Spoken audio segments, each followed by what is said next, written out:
गन्ती 34 अध्यायको 1 देखि 12 पदसम्म यहाँ यसरी लेखिएको छ। माथि यसैको शीर्षकमा देशका सिमानाहरू भनेर लेखिएको छ। फेरि परमप्रभुले मोसालाई भन्नुभयो, इजरायलीहरूलाई भन्, कनान देश र त्यसको सम्पूर्ण सिमानाहरू सहित तिमीहरूको अधिकारमा दिइएको छ। यसकारण तिमीहरू कनान देशमा पुगेपछि तिमीहरूको दक्षिण प्रान्त सिनको उजाड स्थानदेखि एदोमको किनारै किनार र तिमीहरूको दक्षिण सिमाना पूर्वतिर खारा समुद्रको टुङ्गोसम्म होस्। तिमीहरूका सिमानादेखि लागेर अकाबिमको उकालो दक्षिणतिर निस्केर सिनसम्म र कादेश बर्नेको दक्षिणतिर पुगोस्। त्यहाँबाट हसर अद्दारको भएर अस्मोनसम्म पुगोस्। त्यो सिमाना अस्मोनबाट घुमेर मिश्र देशको नदीसम्म पुगी समुद्रमा टुङ्गियोस्। फेरि पश्चिम सिमाना चाहिँ महासमुद्र र त्यसको किनारै किनारा होस्। तिमीहरूको पश्चिमी सिमाना यही होस्।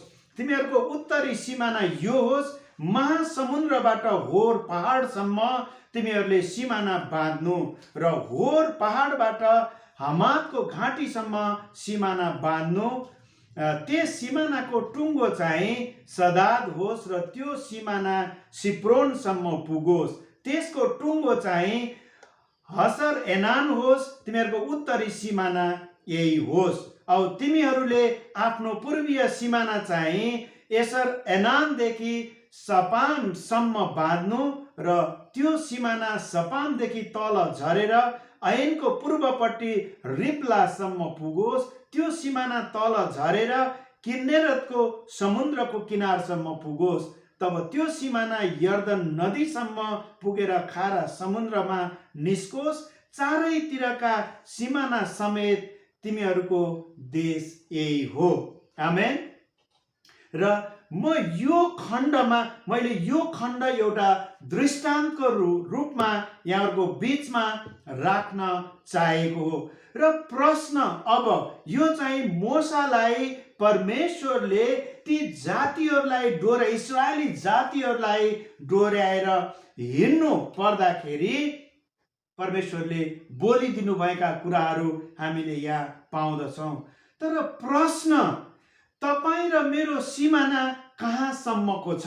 परमेश्वरले तपाईँ र मलाई कहाँसम्मको सिमाना तोकिदिनु भएको छ?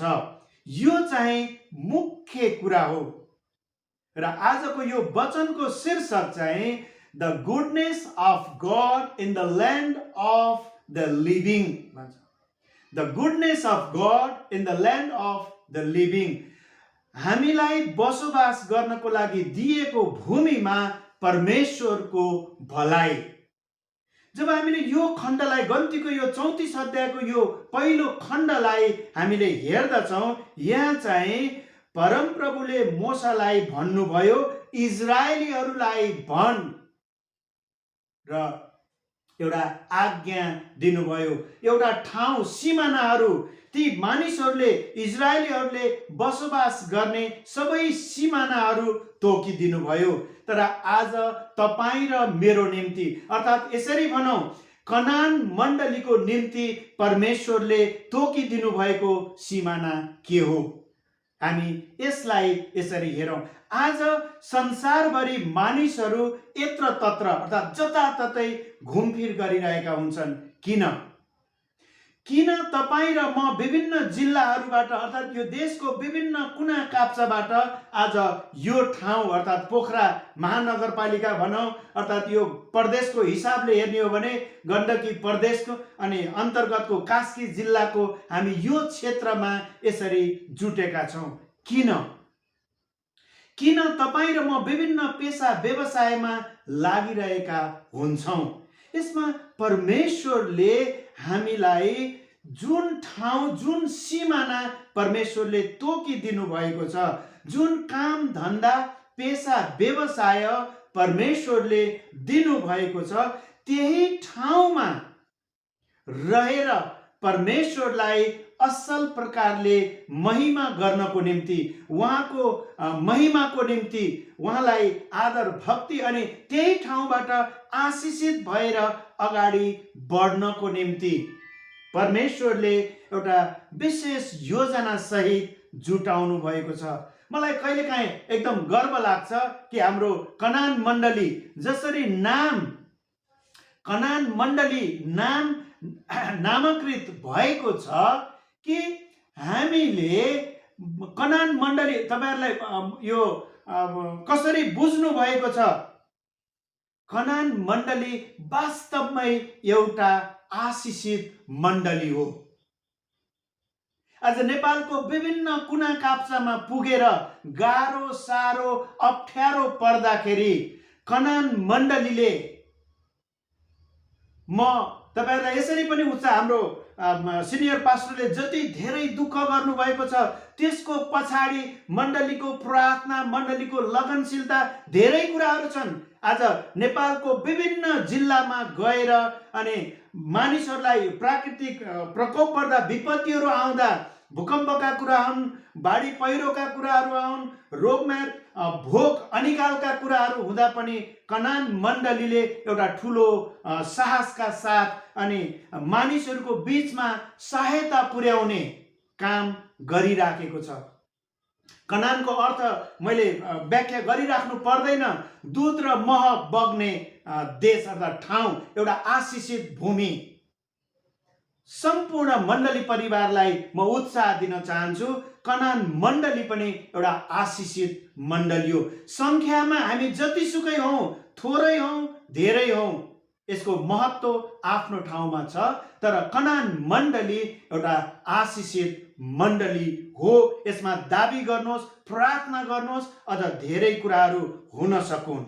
म यही कुरा भन्छु, आज विभिन्न मुलुकका मानिसहरू अनि संसारका विभिन्न भागमा छरिएका छन्। यसको दुईटा कारण हुन सक्छ, अर्थात् तीनटा कारण हामीले केलाउन सक्दछौँ। एक नम्बरमा परमेश्वरको योजना नै हामी मानिसहरूको जीवनमा विभिन्न देशमा पुगेर, विभिन्न ठाउँमा गएर, आज नेपालका मानिसहरू अमेरिका भरि छन्, अस्ट्रेलिया भरि छन्, जापान भरि छन्, कोरिया भरि छन्, अनि गल्फका विभिन्न मुलुकहरूमा रोजगारीको निम्ति, अध्ययन अनुसन्धानको निम्ति, व्यापार व्यवसायको निम्ति मानिसहरू संसारको एउटा भागबाट अर्को भागमा हिँडिराखेका छन्, यात्रा गरिराखेका छन्। तर तपाईं र मेरो निम्ति किन यस्तो अवस्था आयो? यो परमेश्वरबाट नै हो कि हाम्रो कमी कमजोरीहरूबाट हो कि परमेश्वरसँग विशेष योजना छ?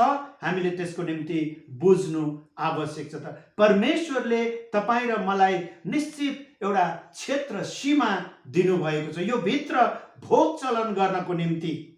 हेर्नुस् है, हामीले अघि नै हेर्यौं कि परमेश्वरले मूसालाई आज्ञा गर्नुभयो कि तैले इजरायलीहरूलाई, आज नेपाली जातिलाई, नेपालका देशवासीहरूलाई, तर म यहाँहरूको निम्ति एउटा दुःखको कुरा म बताउन चाहन्छु।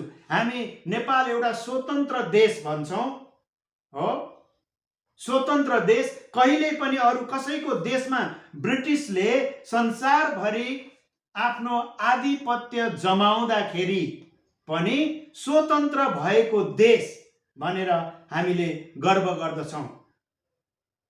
सबै कुराबाट हामीले मूल्याङ्कन गरेर हेर्यौं भने हाम्रो देश मलाई स्वतन्त्र जस्तो लाग्दैन।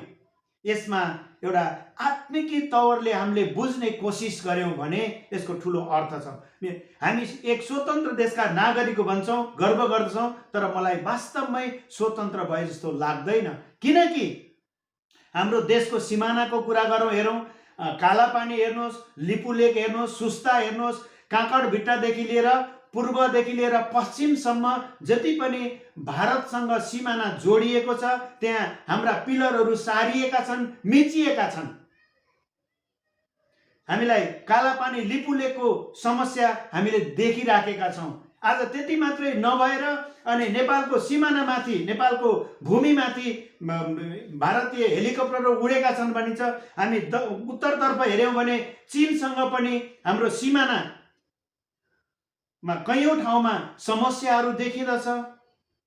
अझै व्यापार व्यवसायको आर्थिक भार आर्थिक घाटालाई हेर्ने हो भने हामी सबै अरू देशसँग निर्भर रहेका छौँ। कसरी स्वतन्त्र हामी देश भयौँ, कसरी हामी आत्मनिर्भर भयौँ? हो, हामीले यी कुराहरूलाई हेरौँ। हाम्रा दाजुभाइ दिदीबहिनीहरू संसारका विभिन्न मुलुकमा रोजगारीको लागि भौँतारिरहेका छन्।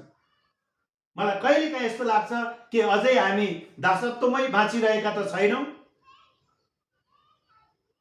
हेर्नुहोस् है, अनि राणाकालदेखि हेर्ने हो भने भारतीय सेनामा, बेलायती सेनामा हाम्रा जवानहरू अरूको देशको लागि लडिरहेका छन्। होला हामीलाई बाध्यता होला, गएर हामीले परिश्रम गरे बापत हामीले रुपियाँ पैसा कमायौँ होला, तर हामी स्वतन्त्र देशका नागरिक छौँ या अरू कसैको दासत्वमा बाँचिरहेका छौँ? अहिलेको तत्कालको जल्दो बल्दो कुरा हेर्ने हो भने एमसीसी काण्ड हेर्नुहोस्। अहिले सडकमा टायर बालिएको छ, नारा जुलुसहरू भएको छ। यो देशको निम्ति कति असल छ या छैन, हामीले त्यो कुरालाई आफैले केलाउनु पर्नेछ। देश किन यस्तो अवस्थामा छ? सिमाना हेर्नुहोस् है, हामीले जुन एउटा देशको सीमा परमेश्वरले मोसालाई इजरायलीहरूको निम्ति जुन एउटा रहन बस्न भोग चलन गर्नको निम्ति जुन सिमाना तोकिदिनु भयो, म केही काण्डहरू बताउँछु। हेर्नुहोस्, कोत पर्वलाई हेरौँ, राणाकालमा भएका जसले इतिहासको कुराहरू पढेका छौँ, कोत पर्वलाई हेरौँ, अलौ पर्वलाई हेरौँ, भण्डारखाल पर्व, अनि दरबारको हत्याकाण्डलाई हेरौँ। अब 17,000 मानिसहरू मारेको ताजा काण्ड हामीलाई सबैलाई आलै छ। अनि कसरी हाम्रो देश अनि आशिषित हुन सक्छ? वचनलाई जब हामीले पुरानो नियमको पुस्तकलाई गहिरो प्रकारले अध्ययन गर्यौं भने, यसका पाना पानालाई हामीले केलाएर हेर्न सक्यौं भने, यसको आत्मिकी तवरले हामीले थुप्रै अर्थहरू यसलाई व्याख्या गर्न सक्छौं अनि यसका स्पष्ट कारणहरू हामीले थाहा गर्न सक्दछौं। म यहाँहरूलाई भजन सङ्ग्रहको पुस्तकमा डोर्याउन चाहन्छु। भजन सङ्ग्रह 27 अध्यायको हामीले केही खण्डलाई हेर्यौं भने 13-14 पदमा हामीले हेर्यौं भने एउटा विशेष कुरा हामीले पाउँदछौं। म यहाँहरूको निम्ति भजन सङ्ग्रह 27 अध्यायको 13 र 14 पदमा डोर्याउन चाहन्छु। यहाँ यसरी लेखिएको छ, जीवितहरूको देशमा परमप्रभुको भलाइ देख्ने मलाई विश्वास नहुँदो हो त म मूर्छा परिहाल्थेँ। हेर्नुहोस्, परमप्रभुको बाटो हेर, दह्रो हो र तेरो हृदयलाई साहस गरोस्, तैँले परमप्रभुकै बाटो हेर। यसरी आज्ञा गरिएको छ, जो मानिसले परमप्रभु परमेश्वरको बाटोलाई हेर्दछ, आज्ञाकारी हुँदछ, ती मानिसहरू एक ठाउँमा स्थिर भएर रहनेछन्। तिनीहरूले परमेश्वरबाट साहस प्राप्त गर्नेछन्, उनीहरू बलिया हुनेछन्। हामीले यो कुरालाई बुझ्न सक्दछौँ। हेर्नुहोस् त, परमेश्वरको भलाइ देख्नको लागि स्थिर रहनु आवश्यक छ। म पुनः यसलाई हेर्नुहोस्, 14 पदमा फेरि पढ्छु म। परमप्रभुको बाटो हेर, दह्रो हो र तेरो हृदयले साहस गरोस्, तैँले परमप्रभुकै बाटो हेर भनेर आज्ञा गरिएको छ। किन आज हाम्रो मुलुक चाहिँ यस्तो दरिद्र अवस्थामा पुगेको छ? मानिसहरू अनाज्ञाकारी भएको कारणले, मानिसहरूले आफूलाई तोकिदिएको सीमा त्यसलाई सही प्रकारले असल प्रयोगमा ल्याउन नसकेको कारणले आज हाम्रो भूमि एउटा आत्मिकी तवरले श्रापित भएको कुरा हामीले देख्दछौँ। म यहाँहरूलाई यशाया 41 अध्यायमा म डोर्याउन चाहन्छु। यशायाको पुस्तक 41 अध्यायको 10 देखि हामीले 12-13 को खण्डसम्म पढ्यौं भने यहाँ धेरैचोटि हामीले यी वचनहरू कोट गर्दछौँ। हरेक प्रचारकहरूले अनि साहसको कुरा, ढाडसको कुरा दिनुपर्दा परमेश्वरले यस्तो प्रतिज्ञा गर्नुभएको छ, उस्तो प्रतिज्ञा गर्नुभएको छ भन्ने कुरालाई ल्याउँदा यी पदहरू, यी वचनहरू प्रचार गरिन्छन्। तर हामी ती वचनमा लीन भएर बलियो हुन सकेका छौँ कि छैनौँ? म यो खण्ड यहाँहरूको निम्ति पढ्नेछु। यहाँ यसरी लेखिएको छ 10 पददेखि यशायाको पुस्तक 41 अध्यायको 10 देखि 13 पदसम्म हामी हेर्नेछौँ। अनि यहाँ यसरी, नडरा किनकि म तँसित छु, निरुत्साह नहो किनकि म तेरा परमेश्वर हुँ, म तँलाई बलियो पार्नेछु, म तँलाई सहायता गर्नेछु, म मेरो धार्मिकताको दाहिने हातले तँलाई सम्हाल्नेछु। हेर, तँदेखि रिसाउनेहरू सबै लज्जित हुनेछन् र तिनीहरूको मुख कालो हुनेछ। तँसित झगडा गर्नेहरू सबै व्यर्थका हुनेछन् र नष्ट हुनेछन्। तँसित झगडा गर्नेहरूलाई तैँले खोज्नेछस् तर भेट्टाउने छैनस्। तेरो विरोध गर्नेहरू पनि बिल्कुल फुस्साका हुनेछन् र बेकामका थोक झैँ हुनेछन्। किनभने म परमप्रभु तेरा परमेश्वरले तँलाई यसो भनेर तेरो दाहिने हात समात्नेछु, नडरा, म तँलाई सहायता गर्नेछु। आमेन। एउटा परमेश्वरबाट ढाडस हामीलाई प्राप्त हुने कुरा हामीले पाउँदछौँ। म माथिल्लो 10 पदतिर म जान्न, तल्लो खण्डमा 12 पदमा भन्छ, हेर्नुहोस् है, तँसित झगडा गर्नेहरूलाई तैँले खोज्नेछस् तर भेट्टाउनेछन्। जो मानिसले परमेश्वरको आज्ञालाई पालना गर्दछ, जो मानिस परमेश्वरको सम्मुखमा एउटा निर्दोष भएर जीवन जिउन सक्दछ, यदि मानिसहरूले रिस डाह गर्दछन्, मानिसहरूले खेदो पनि गर्ने कोसिस गर्दछन्, तर परमेश्वरको निगाह प्राप्त गर्ने व्यक्तिहरूको अगाडि अरू कुराहरू टिक्न सक्ने छैनन्।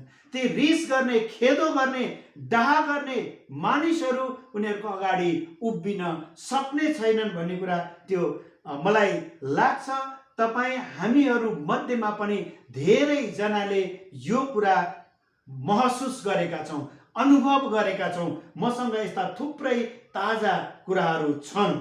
त्यसकारण हामी चाहिँ यो देशलाई आशिषित तुल्याउनको निम्ति नेपालका मण्डलीहरू, अझ यसरी भनौँ, हामी एउटा कनान मण्डलीसँग आबद्ध परिवार भएको कारणले यो बीचको ग्यापमा, यो धाँधोमा उभिनको निम्ति, यो दरिद्रता, यो श्रापित अवस्थामा एउटा धाँधोमा बीचमा उभिनको निम्ति परमेश्वरले कनान मण्डलीलाई जिम्मेवारी दिनुभएको छ। तपाईँ र म त्यो धाँधोमा उभिन कति योग्यका छौँ, हामीले आफैलाई बुझ्नु र जाँच्नु आवश्यक छ। र परमेश्वरले त्यो शक्ति सामर्थ्य आफ्ना जनहरूमा दिनुहुँदछ। म यो कुरा विश्वास गर्दछु र यहाँहरू सबैलाई म उत्साह पनि दिन चाहन्छु। हामी यो खण्डबाट हामी उत्पत्तिको पुस्तकमा जानेछौँ। परमेश्वरले अब्राहमसित करार बाँध्नु भएको छ। हेर्नुहोस् है, एउटा सिमाना रहन, भोग चलन गर्नको निम्ति परमेश्वरले सिमाना तोकिदिनु भएको छ। हामी उत्पत्ति 15 अध्यायबाट हामी केही कुरा हेर्नेछौँ। उत्पत्तिको पुस्तक 15 अध्यायको 18 पदलाई हामीले हेऱ्यौँ भने यहाँ चाहिँ परमेश्वरले अब्राहमसित गरेको करारको कुरा पाउँदछौँ। त्यसै दिन परमप्रभुले अब्राहमसित यसो भनेर करार बाँध्नुभयो, तेरा सन्तानहरूलाई मिस्र देशको नदीदेखि महानदी युफ्रेटिससम्मको यो देश मैले दिएको छु। आमेन।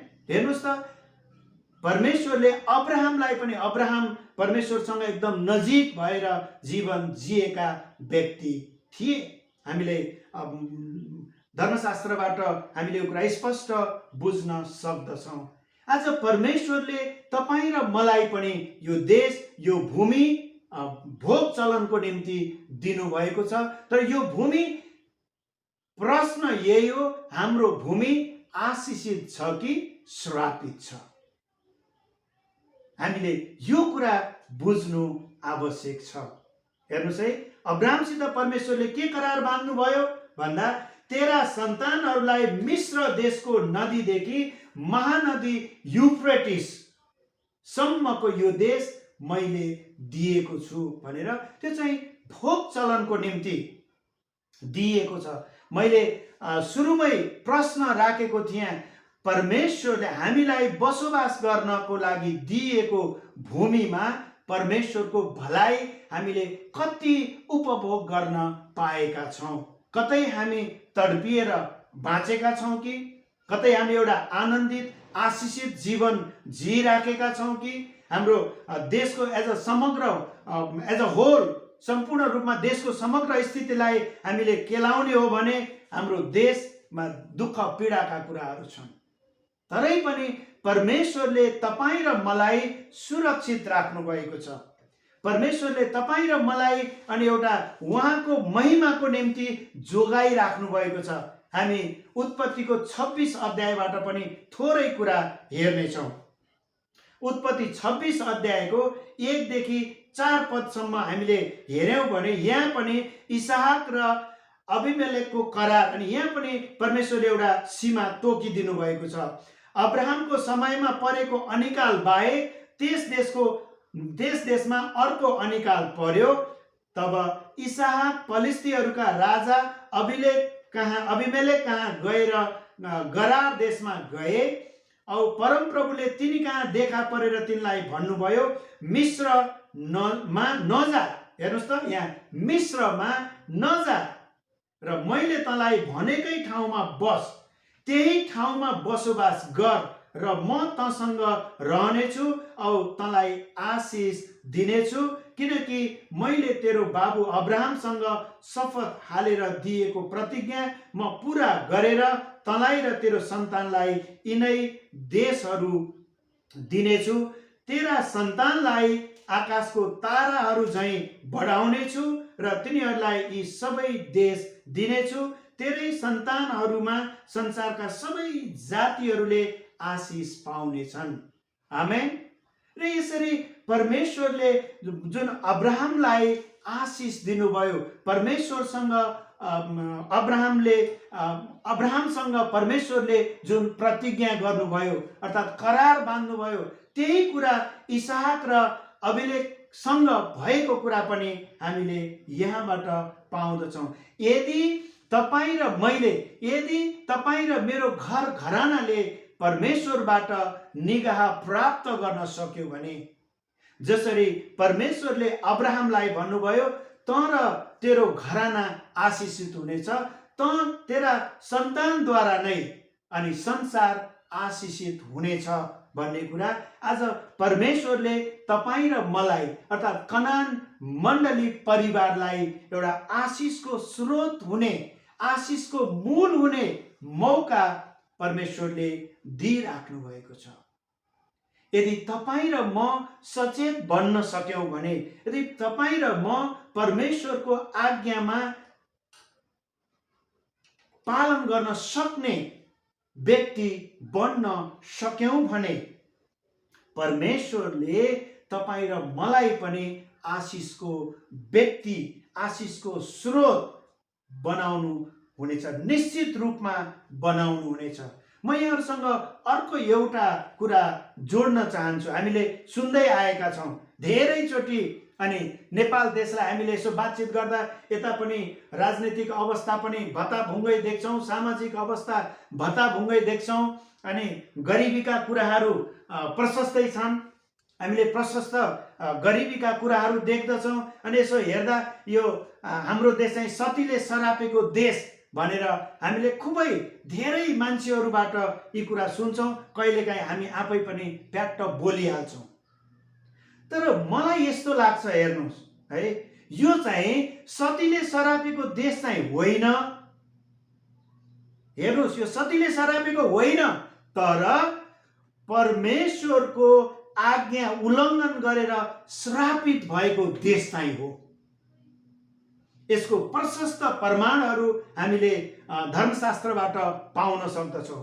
म यही कुरा एउटा कहावत भनौँ, हामीले सुन्दै आएको सतीले सरापेको देश भन्छन्, तर मैले चाहिँ यसरी बुझेको छु कि परमेश्वरको आज्ञा उल्लङ्घन गरेर श्रापित भएको देश चाहिँ हो। म वचनको केही खण्डहरू, किनकि हाम्रा पिता पुर्खाहरूले गरेका कामहरू हेऱ्यौँ भने साराका सारा परमेश्वरको निन्दा वा परमेश्वरलाई अनादर गरेको कुरा हामीले देख्दछौँ। अनि कसरी हामीले एउटा व्यर्थमा सतीले सरापेको देश भनेर टाँसो लाउने होइन। हाम्रा पिता पुर्खाहरूले तपाईँ र मैले पनि सायद जसरी परमेश्वरको आज्ञा पालन गर्नुपर्ने थियो त्यसरी आज्ञा पालन गर्न नसकेको कारणले यो देश अनि आशिषित हुन सकिराखेको छैन। हामी पहिलो राजाको पुस्तकमा हामी जानेछौँ। हामी पहिलो राजाको पुस्तक पहिलो राजा 14 अध्यायको 22-23 पदलाई हामी हेर्नेछौँ। यहाँ यसरी लेखिएको छ, हेर्नुहोस् है। पहिलो राजा 14 अध्यायको 22 र 23 पदलाई हामी हेर्छौँ। तिनीहरूका पिता पुर्खाले गरेका पाप भन्दा बढी पाप गरेर औ उहाँलाई ज्यादै क्रोधित तुल्याएर परमप्रभुको दृष्टिमा जे कुरो खराब थियो त्यही यहुदाले गरे।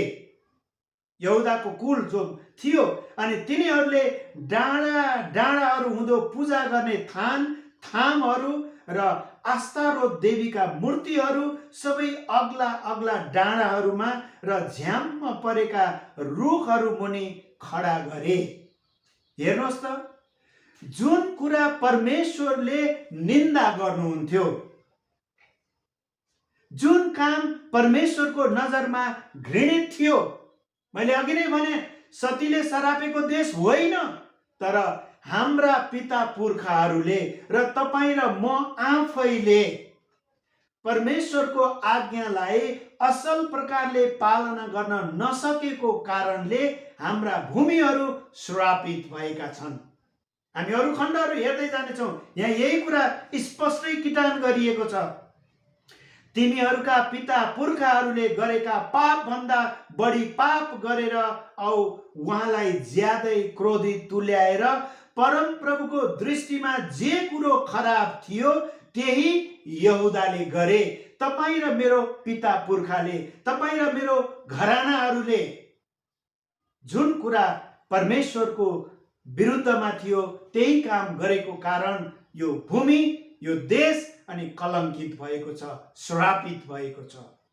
के गरे? तपाईँ र मलाई अहिले पनि थाहा छ, म त्यही घरको, त्यही परिवारको छोरा हुँ, जसले म आफै त्यही व्यक्ति हुँ। परमेश्वरप्रति म आभारी छु, परमेश्वरलाई धन्यवाद भन्दछु। म आफैले ढुङ्गाका थानहरू बनाएर पूजा गरेको मान्छे हो। म त्यही व्यक्ति हुँ। मैले काठमाडौँको चाहिँ कालीमाटीदेखि लिएर हाँडी गाउँसम्म, साँखुसम्मका सबै ती मन्दिरका ठाउँहरू डुलेर खोजी गरेको छु।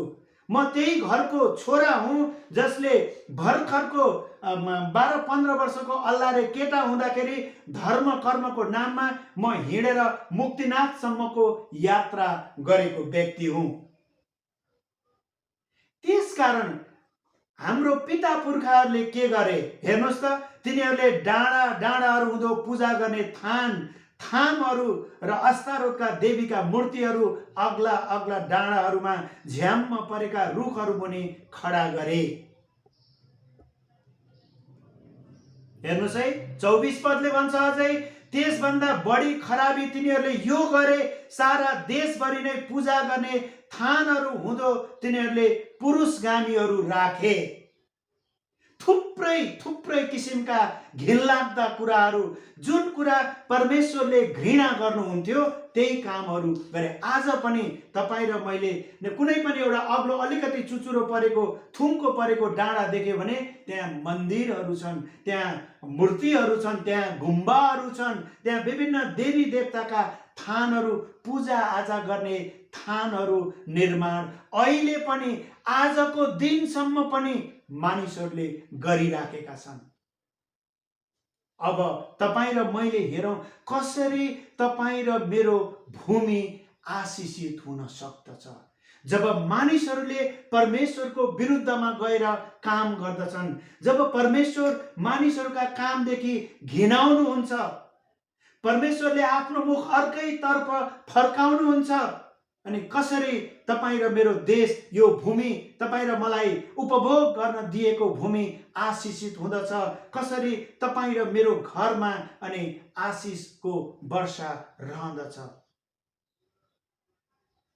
म बाहिरका कुराहरूमा जान्न, म मेरै घरभित्रको कुरामा म आउन चाहन्छु। मैले 2-4 पटक पहिला पनि भनिसकेको छु, मेरै घरमा, मेरै परिवारभित्रका मेरै दाजुभाइ दिदीबहिनीहरू जो मेरो घरानाका, कुल घरानाका मानिसहरू भनेर हामीले भन्दछौँ, उनीहरू अहिले पनि परमेश्वरको विरुद्धका काममा खडा भइ नै राखेका छन्। मण्डलीमा आउनदेखि मानिसहरूलाई रोक्ने, थुनछेक गर्ने काम अहिले पनि भइराखेको छ। अब भन्नुहोस्, कसरी तपाईँ र मेरो भूमि आशिषित बन्न सक्दछ? प्रियहरू, यदि हामीले आत्मिकी तवरले परमेश्वरको वचनलाई खोजी गर्यौं भने आशिष र श्राप तपाईँ र मेरो आफ्नै हातमा छ। तपाईँ र मैले आफैले प्राप्त गर्न सक्ने, आफैले निम्त्याउने कुराहरू, परमेश्वरले यो बीचको कुरा तपाईँ र मलाई आशिष र श्रापको बीचमा परमेश्वरले राखिदिनु भएको छ। तपाईँ र म आशिष रोजेर आशिषको बाटोमा हिँड्ने हो कि अनि एउटा दुःख कष्टको एउटा श्रापित जीवन जिउने हो? यी सबै कुरा परमेश्वरले तपाईँ र मेरो बीचमा राखिदिनु भएको छ। यो देशमा मैले अघि नै भने, कोत पर्वको कुरा जोडे, अलौ पर्व पढे लेखेकाहरूले सबैलाई थाहा छ कोत पर्व भनेको के हो, अलौ पर्व भनेको के हो, हैन? दरबारको हत्याकाण्ड हामीले देखेका छौँ। 17,000 हैन, त्योभन्दा बढी मानिसहरू राजनीतिको नाममा, शासन परिवर्तनको नाममा यो देशमा रगत बगाइएको छ। परमेश्वरले यी सबै किसिमका रगत बहाई घृणा गर्नुहुन्छ। म यहाँहरूलाई फेरि यो राजाको पुस्तकबाट म यहाँहरूलाई गन्तीको पुस्तकमा डोर्याउन चाहन्छु। गन्तीको पुस्तक हामी 35 अध्यायको 33-34 पदलाई हामी हेर्नेछौँ। गन्तीको पुस्तक 35 अध्यायको 33-34 पदमा यसरी लेखिएको छ। हेर्नुहोस् है, म यहाँहरूको निम्ति पढ्नेछु। यसरी तिमीहरूले आफू बसेका ठाउँहरू अशुद्ध नपार्न, किनकि तिनले रगतले देश अशुद्ध पार्छ। रक्तपात गर्नेको रगतले बाहेक अरू कुनै रगतले पनि त्यहाँ बगाएको रगतको निम्ति प्रायश्चित गर्न सकिँदैन। आफू बसेको देश तिमीहरूले अशुद्ध नपार्नु। हेर्नुहोस् त, आफू बसेको देश तिमीहरूले अशुद्ध नपार्नु, जहाँ म पनि बास गर्छु। परमेश्वरले के भन्नुहुन्छ? जुन भूमिमा म पनि बास गर्छु त्यसलाई अशुद्ध नपार्नु, किनकि म परम प्रभु इजरायलीहरूका बीचमा बास गर्छु। परमेश्वर अपवित्रतालाई मन पराउनु, घृणा गर्नुहुन्छ।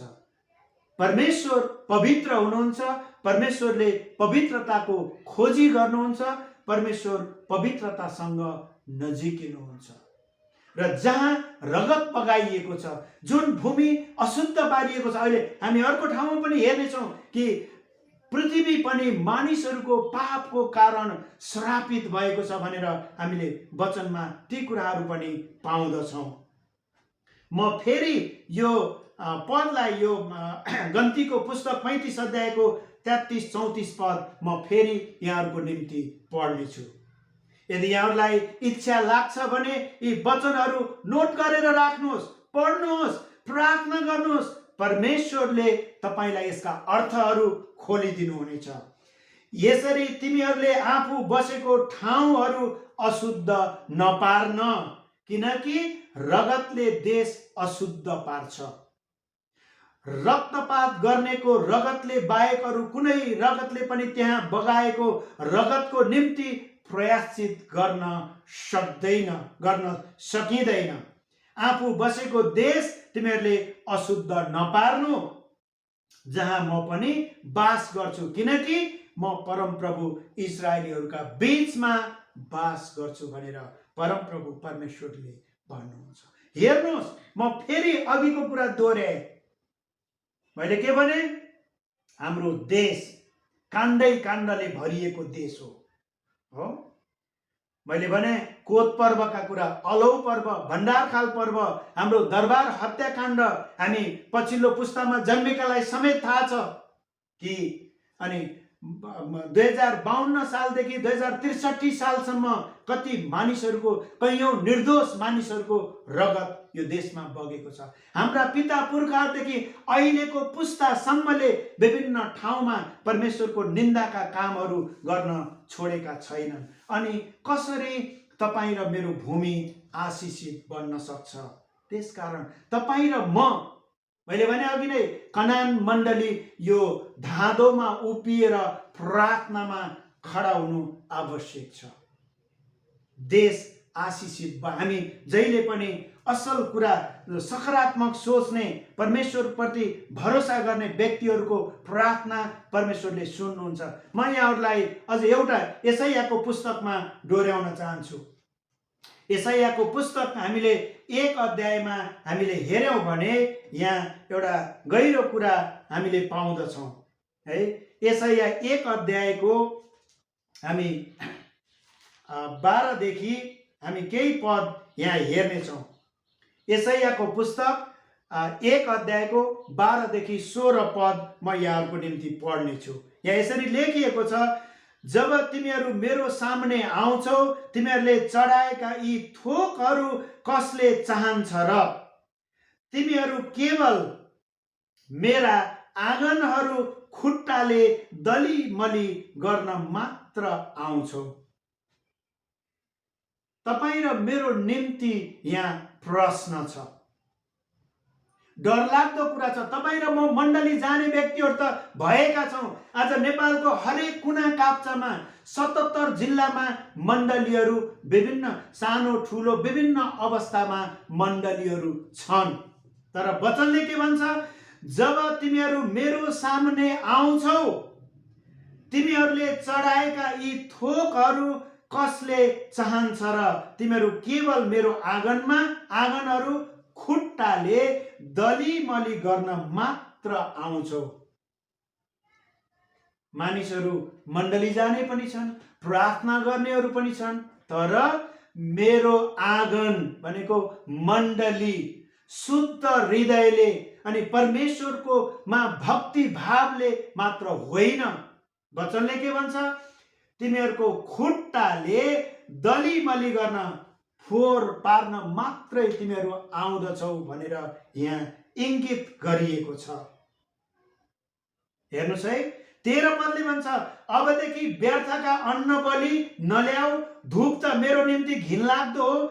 औँसी र विश्रामको दिन र सभा बोलाउने काम, पवित्र सभाको साथसाथै अधर्म म सहन सक्दिन। मण्डलीलाई म यहाँ सचेत बनाउन चाहन्छु। 13 पदमा हेर्नुहोस्, अबदेखि व्यर्थका अन्न बलि नल्याऊ, धूप त मेरो निम्ति घिनलाग्दो छ। औँसी र विश्रामको दिन र सभा बोलाउने काम, पवित्र सभाको साथसाथै अधर्म म सहन सक्दिन। आज हामी के भन्छ, फादर्स डे भन्या छ, मदर्स डे भन्या छ, के दे, अब भर्खरै 30 को बेलाहरू सिद्धिराखेको छ।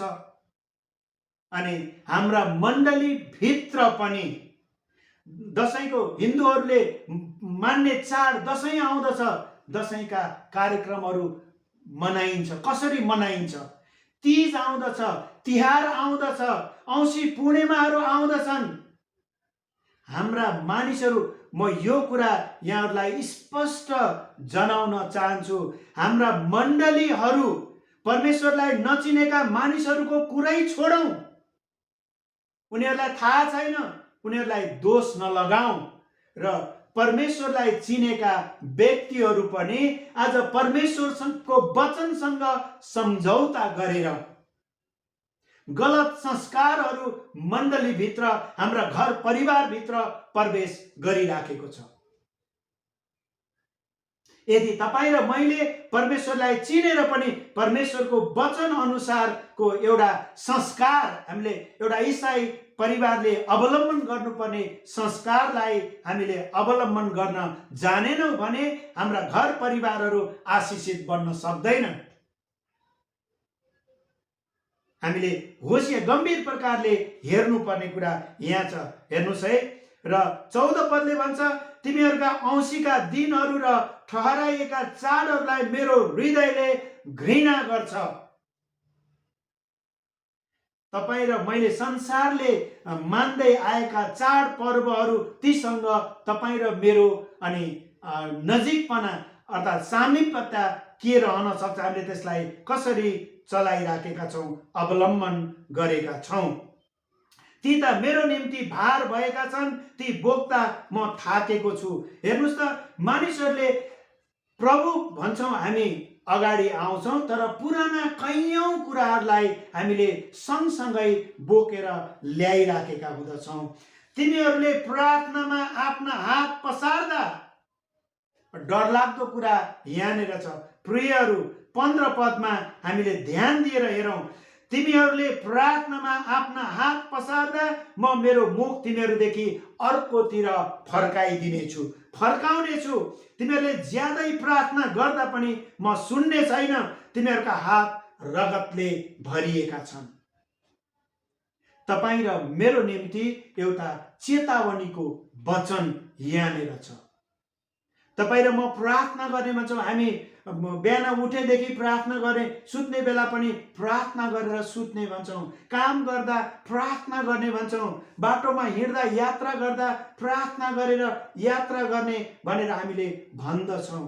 तर तपाईँ र मेरो हृदयमा परमेश्वरको प्रेमले भरिएको छैन भने, तपाईँ र मेरो जीवन परमेश्वरको धार्मिकताले, परमेश्वरको पवित्रताले, परमेश्वरको सत्यताले बाँधिएको छैन, त्यसमा निर्माण भएको छैन भने परमेश्वरको वचनले भन्छ, तिमीहरूले प्रार्थनामा हात पसार्दा, हेर्नुहोस् है, तिमीहरूले प्रार्थनामा आफ्ना हात पसार्दा म मेरो मुख तिमीहरूदेखि अर्कोतिर फर्काउने छु।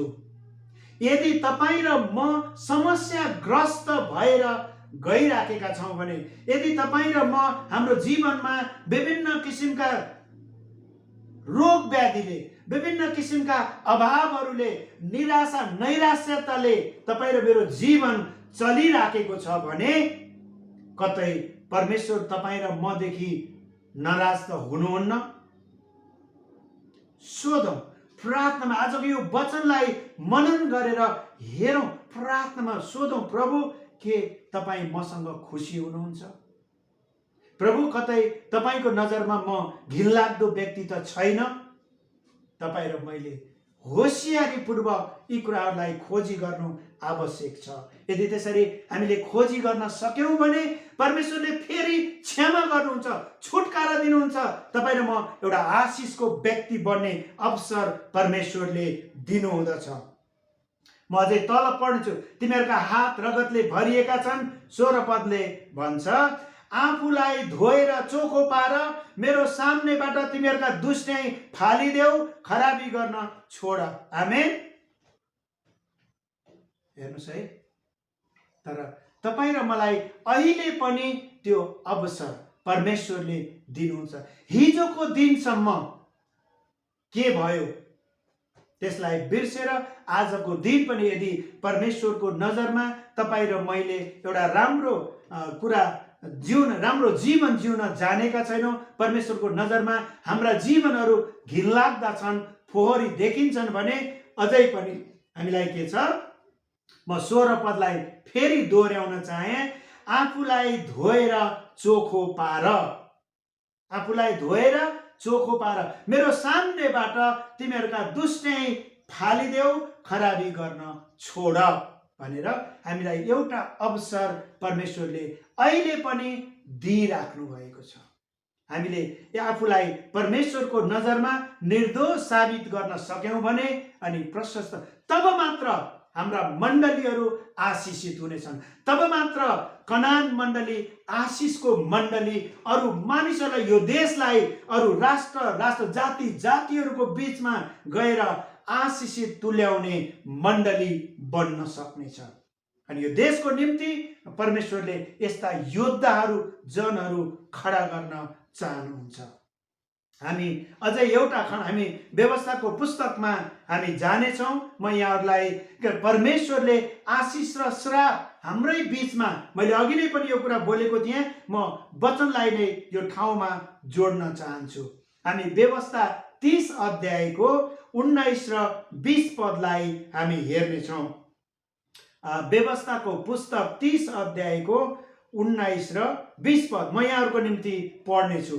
यसरी लेखिएको छ, आज म स्वर्ग र पृथ्वीलाई तिमीहरूको सामने साँची राख्दछु कि मैले तिमीहरूका अघि जीवन र मृत्यु, आशिष र श्राप राखेको छु।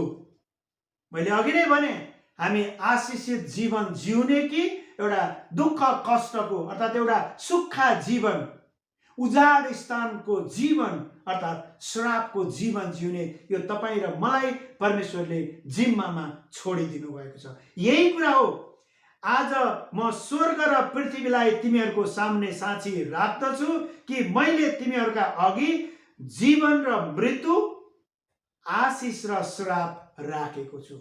जीवन रोज्ने हो कि मृत्यु रोज्ने हो, र आशिष रोज्ने हो कि श्राप, यो तपाईँ र ममै, अरूमा होइन। अरूलाई दोष लगाउन पाइँदैन। तपाईँ र मेरो जीवन आशिषित बनाउने जिम्मा परमेश्वरले तपाईँ र मलाई नै दिनुभएको छ।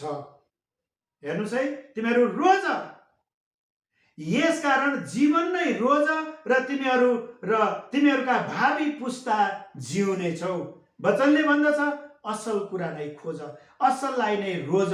20 पदमा यसरी लेखिएको छ, परमप्रभु तिमीहरूका परमेश्वरलाई प्रेम गर्दै, उहाँका आज्ञा मान्दै र उहाँसँगै लीन बन्दै बाँचिरहो, किनकि यसो गर्नु नै तिमीहरूका निम्ति जीवन हो र तिमीहरू दीर्घायु हुनेछौ।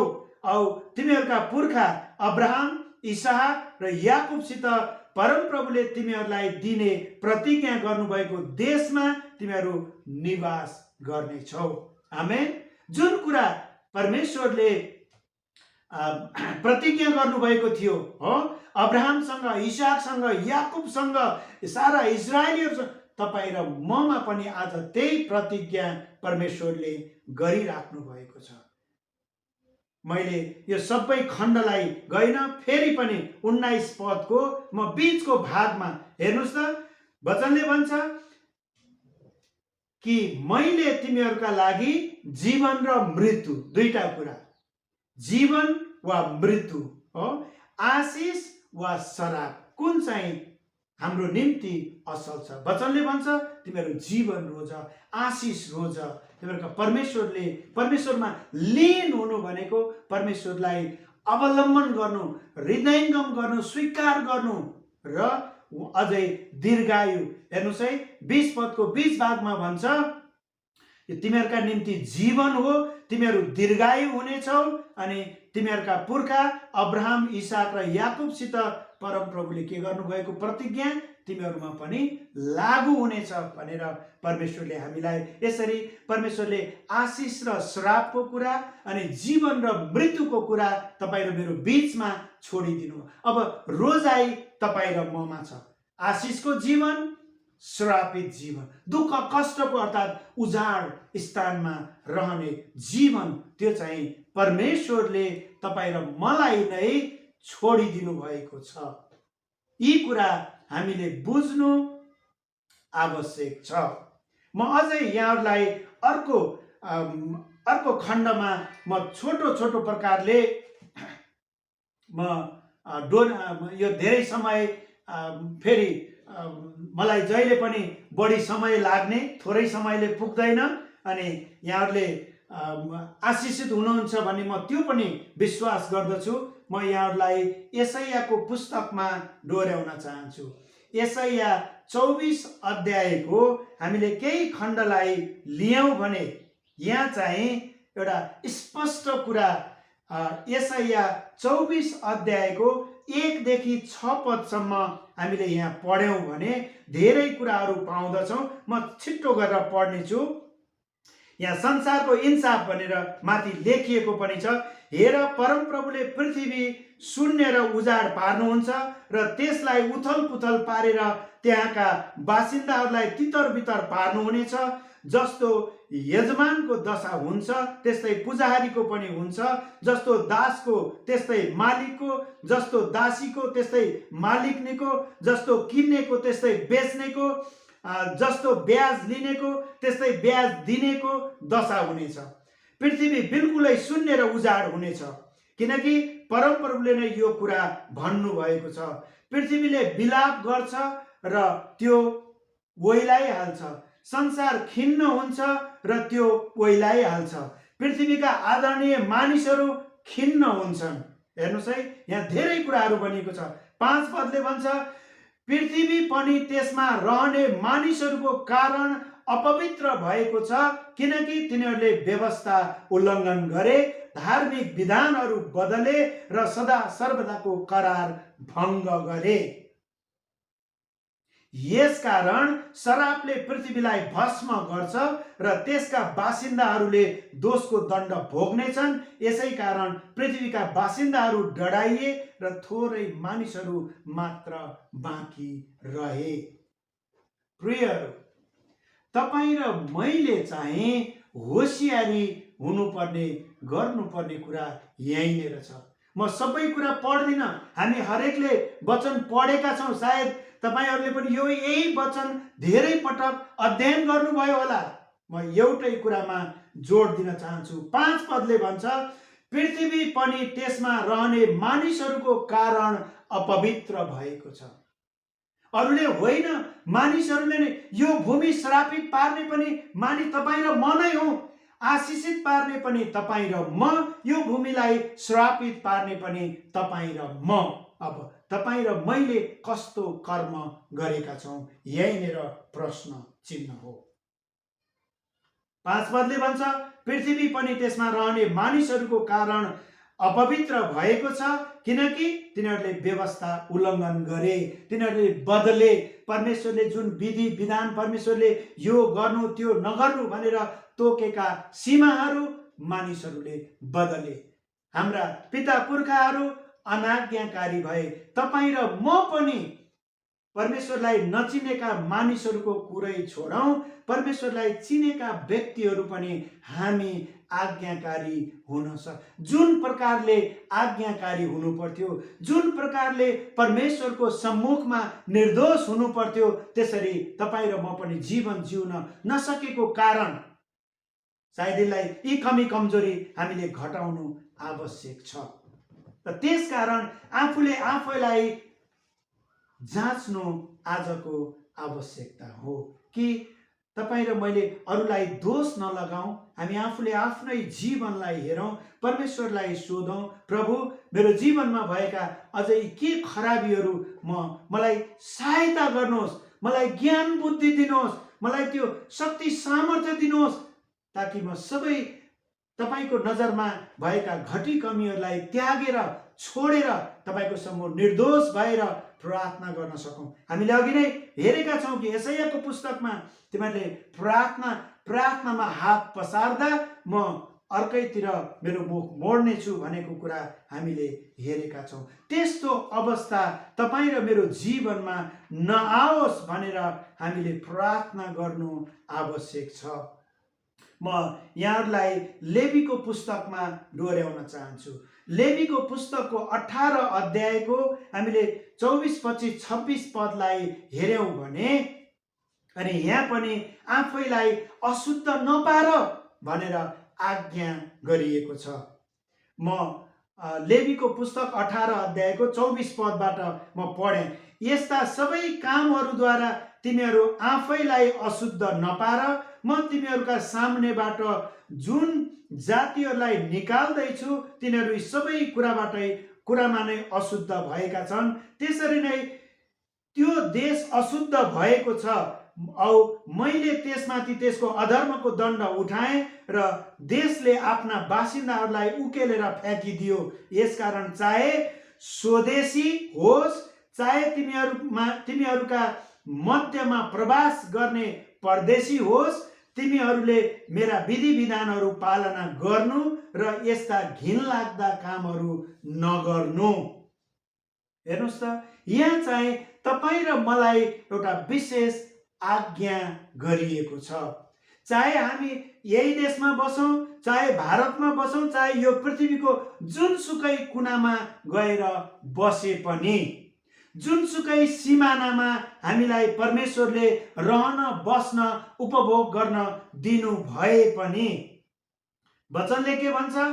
आफूले आफूलाई अशुद्ध नपार। हेर्नुहोस् त, सबै तिमीहरूलाई आफैलाई अशुद्ध नपार। अनि त्यही मानिसहरूको कामको कारणले देश अशुद्ध भूमि अशुद्ध भएको छ। तिमीहरू त्यसमा सहभागी नबन। घिनलाग्दा कामहरू छोड, चाहे स्वदेशमा होस् अर्थात् परदेशमा, प्रवासमा, मध्यमा भनेर भनिएको छ। हामी जहाँ रहे पनि परमेश्वरको निगाह प्राप्त गर्न योग्यका व्यक्ति हुन सक्यौँ भने परमेश्वरले तपाईँ र मलाई आशिषित तुल्याउन चाहनुहुन्छ। परमेश्वरले तपाईँ र मलाई अनि एउटा असल कुरा, असल बाटोबाट डोर्याउन चाहनुहुन्छ। तपाईँ र मलाई त्यो घरको, तपाईँ र म एक्लै छु, म पाको भएँ, म वृद्ध भएँ, म भर्खरको बालक छु, म कुनै पनि कुरा होइन कि परमेश्वरले तपाईँ र मलाई आशिषको व्यक्ति बनाउन चाहनुहुन्छ। प्रार्थनामा तपाईँले अठोट गर्नुहोस्, प्रभु म जुन अवस्थामा छु, म यही अवस्थाबाट तपाईँ जिउँदो परमेश्वरलाई महिमा गर्न चाहन्छु। मलाई मेरा कमी कमजोरीहरूबाट मलाई छुटकारा दिनुहोस्, मेरा घटी कमीमा क्षमा गर्नुहोस् भनेर हामीले प्रार्थना गर्न सक्छौँ र आफू, आफ्नो घर परिवार र मण्डली परिवार र यो देशलाई आशिषित तुल्याउने अवसर परमेश्वरले तपाईँ र मलाई दिनुभएको छ।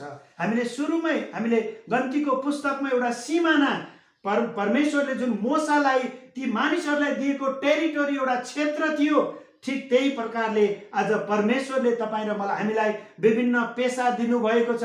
धेरै मानिसहरू त आज्ञाकारी नभएर आफ्नो जिम्मेवारीप्रति इमानदार नबनेको कारणले आशिषित हुन सकिराखेका छैनन्। तपाईँ विद्यार्थी हुनुहुन्छ, तपाईँ जागिरे कुनै अड्डा अदालतमा काम गर्नुहुन्छ, तपाईँ व्यापार व्यवसाय गर्नुहुन्छ, तपाईँ विद्यालयका कर्मचारीहरू, शिक्षकहरू, किसानी गर्ने काम हुनुहुन्छ, उद्योग धन्दा चलाउनुहुन्छ।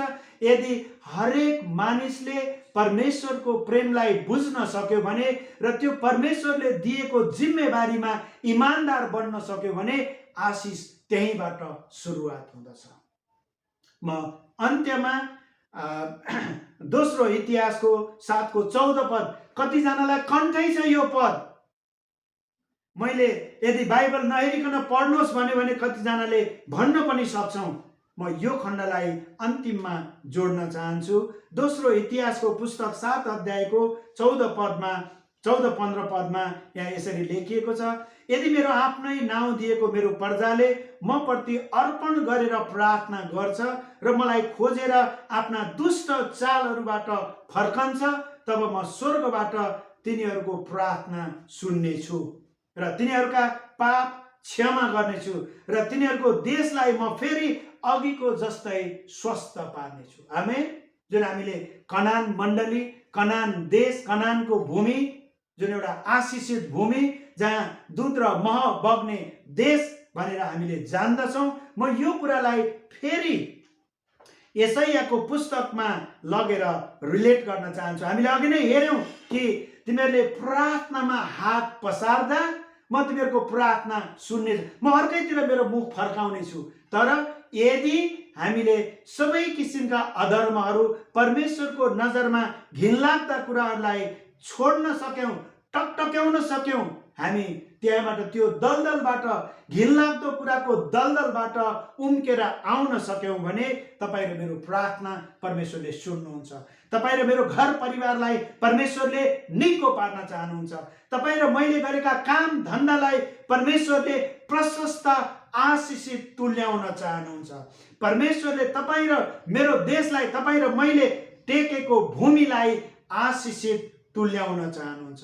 हामी प्रार्थनामा अनि हाम्रा तन मन लगाएर प्रार्थना गरेर हेरौँ, जाँचेर हेरौँ। वचनमा भनेको छ, मलाई जाँचेर हेर, मलाई चाखेर हेर, म तिमीलाई भलाइ गर्छु कि गर्दिनँ। हामीले ती प्रतिज्ञाका कुराहरू पनि पाउँदछौँ। त्यसकारण हेर्नुहोस् त, अनि मलाई खोजेर आफ्ना दुष्ट चालहरूबाट फर्कन्छ, तब म स्वर्गबाट तिनीहरूको प्रार्थना सुन्नेछु र तिनीहरूका पाप क्षमा गर्नेछु र तिनीहरूको देशलाई म फेरि अघिको जस्तै स्वास्थ्य पार्नेछु। अब यस ठाउँमा गरिएका प्रार्थना ध्यानसित सुन्न मेरो कान र हेर्न मेरो आँखा खुल्ला रहनेछ।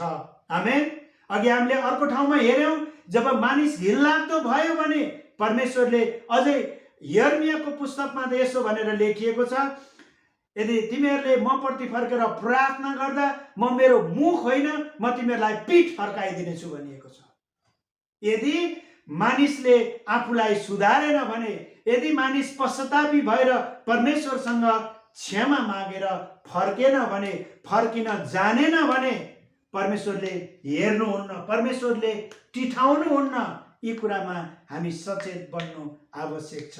र म पुनः यहाँहरूलाई यो कुरा दोहोऱ्याउन चाहन्छु, हामीले गन्तीको पुस्तकमा परमेश्वरले एउटा सिमाना तोकिदिनु भएको छ र तपाईँ र मलाई पनि परमेश्वरले यो देशमा रहन, बस्न, उपभोग गर्न दिनुभएको छ। मानिसहरू हेर्नुहोस्, हामीलाई थाहा छ कैयौँ विभिन्न देशमा लडाईँ झगडा हुँदा, द्वन्द्व हुँदा मानिसहरू शरणार्थी भएर आज नेपालमा पनि अहिले बर्माका शरणार्थीहरू नेपालमा छन्, बङ्गलादेशका शरणार्थीहरू नेपालमा छन्। अनि दुःखको कुरा, जस्तै हाम्रो भुटानदेखि कैयौँ नेपाली मूलका मानिसहरू नेपालमा शरणमा आएर बस्नुपर्ने अब अझै पनि बाँकी छन्। र यो देशबाट कैयौँ देशमा, अमेरिकामा, युरोपमा, अस्ट्रेलियामा, विभिन्न देशमा अनि नेपालबाट मानिसहरू अर्को देशको नागरिक भएर गएका छन्। तर हामीले बुझ्नै पर्ने महत्त्वपूर्ण कुरा चाहिँ के हो भन्नुहुन्छ भने, परमेश्वरले तपाईँ र मलाई यो संसार उपभोग गर्नको निम्ति दिनुभएको छ। तपाईँ र मेरो जीवनमा परमेश्वरको विशिष्ट योजना छ र तपाईँ र मलाई परमेश्वरले जुन बाटोबाट डोर्याएर लगे तापनि, नेपालमा बसौँ, भारतमा बसौँ, भुटानमा बसौँ, चाइनामा बसौँ, जापानमा बसौँ, जुनसुकै पृथ्वीको कुनामा बसे पनि आज्ञाकारी भएर परमेश्वरलाई खुसी पार्ने, परमेश्वरको नजरमा निगाह प्राप्त गर्न सक्यौँ भने र तपाईँ र मेरा हातहरू निर्दोष राख्न सक्यौँ भने तपाईँ र म आशिषित बन्दछौँ। तपाईँ र मेरो घर परिवार आशिषित बन्न सक्नेछ। तपाईँ र मेरो मण्डली परिवार आशिषित बन्नेछ। तपाईँ र मैले भोग चलन गरेको भूमि आशिषित बन्नेछ। यो देश आशिषित बन्नेछ।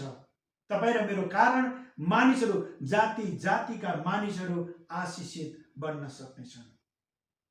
आजको यस वचनबाट परमेश्वरले प्रशस्त गरिकन आशिष दिनुभएको होस्। यहाँ सम्पूर्णमा जय मसीह। God bless you all.